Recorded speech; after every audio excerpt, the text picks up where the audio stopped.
avait pris l'habitude d'aller voir mon père tous les jours lors de sa promenade quotidienne, puisque la maison de retraite se trouve à 500 mètres, même pas 500 mètres de chez elle, et que le bâtiment est situé sur une friche qui, de notre point de vue, est publique, puisque rien n'indique qu'elle soit privée et que tout le monde s'y promène librement en temps normal.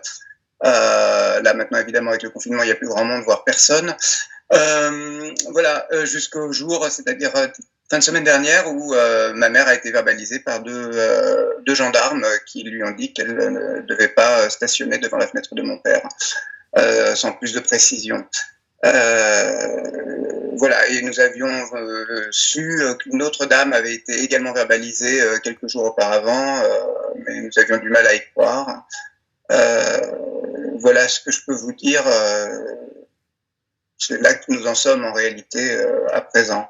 Et pourquoi justement vous dites que vous avez du mal à y croire pourquoi? Alors, ma sœur s'est renseignée auprès de la préfecture qui fait valoir la notion de cordon sanitaire. Or, de deux choses l'une, soit les abords de la maison de retraite sont privés, auquel cas il faudrait que ce soit indiqué clairement. Ce qui n'est absolument pas le cas, il n'y a pas d'enceinte, il n'y a pas d'affichage, voilà. Ou alors c'est un terrain public et quelle loi pourrait interdire au public de passer sur cette pelouse. Voilà, et à ce moment-là, si c'est public, là il s'agit de faire des signes de la main à travers une vitre avec une distance de au moins 3 mètres entre le fauteuil roulant de mon père et là où se trouve ma mère.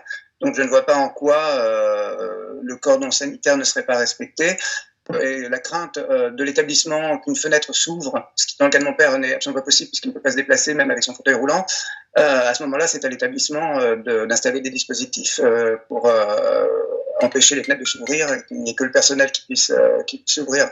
Donc voilà, donc du point de vue de la réglementation, de notre point de vue, nous sommes tout à fait dans les règles et cette verbalisation nous paraît totalement injustifiée. D'autant plus qu'elle a pour conséquence que ma mère ne peut plus s'y rendre, enfin, en tout cas elle a peur d'être verbalisée une seconde fois. Donc mon père ne voit plus ma mère et la dernière fois qu'il l'a vue, c'était encadré de 2 gendarmes, ce qui est quand même assez violent. Nous sommes très inquiets puisqu'on parle beaucoup en ce moment de phénomènes de glissement chez les personnes très âgées qui montrent des signes de début de démence. Voilà, donc ce problème de glissement accéléré du fait du manque de contact avec les personnes qu'ils avaient l'habitude de voir. Donc bon, quand il n'y a pas moyen de faire autrement, que les patients, les résidents sont à l'étage, évidemment, confinement oblige, on ne peut pas. Là, dans ce cas-là, rien n'empêchait de maintenir ce contact qui peut paraître anodin quand on est en bonne santé et valide, mais pour une personne dans l'état de mon père, c'est fondamental, même je dirais vital. À l'heure qu'il est, nous ne savons même pas dans quel état il se trouve, dans quel état physique, dans quel état mental, ce qu'il ressent. Tout ce qu'on sait, c'est qu'il est coupé de sa famille et bon, je ne sais pas du tout comment ça va pouvoir durer. Ma mère l'a vu au téléphone, effectivement, mais bon, il a perdu l'habitude du téléphone et il n'entend pas très bien. Il a des appareils, enfin une aide auditive.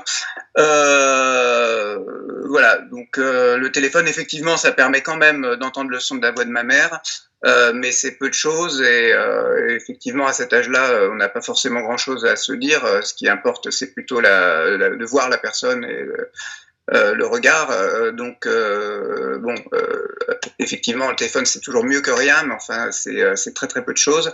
On nous a proposé également Skype, mais pour l'instant, bon, ma mère n'est pas équipée pour ça, et je pense, peut-être que je me trompe, mais ça perturberait de voir sa femme sur un écran, alors que lui-même n'a jamais eu l'habitude de ce genre de choses. Voilà. Est-ce que vous avez réclamé qu'on retire l'amende ou qu'est-ce que vous avez fait?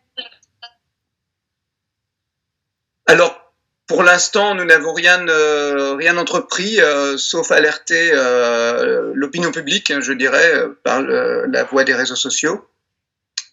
Nous nous réservons toute possibilité. Et en tout cas, contester l'amende, ça va de soi. Il est hors de question que nous payions cette amende. sauf contraint et forcé. Il faudra encore qu'on nous prouve que ma mère n'était pas dans son droit en se trouvant là à ce moment-là. Nous, ce qu'on aimerait savoir, effectivement, c'est qu'on nous dise clairement pourquoi nous étions en infraction.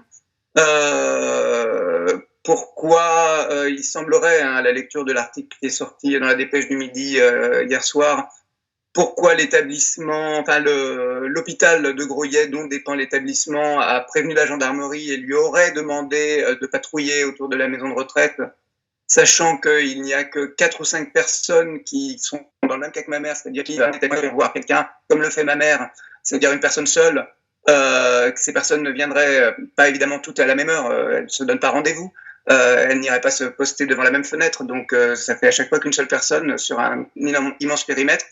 Voilà, ce que nous aimerions comprendre, c'est en quoi cela représente un danger.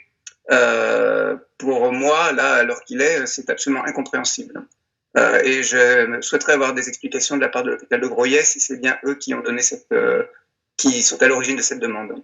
Voilà, et je dis bien l'hôpital de Groyet, et non pas la direction de la maison de retraite, puisque jusqu'à preuve du contraire, c'est de l'hôpital de Groyet qui émanerait cette demande.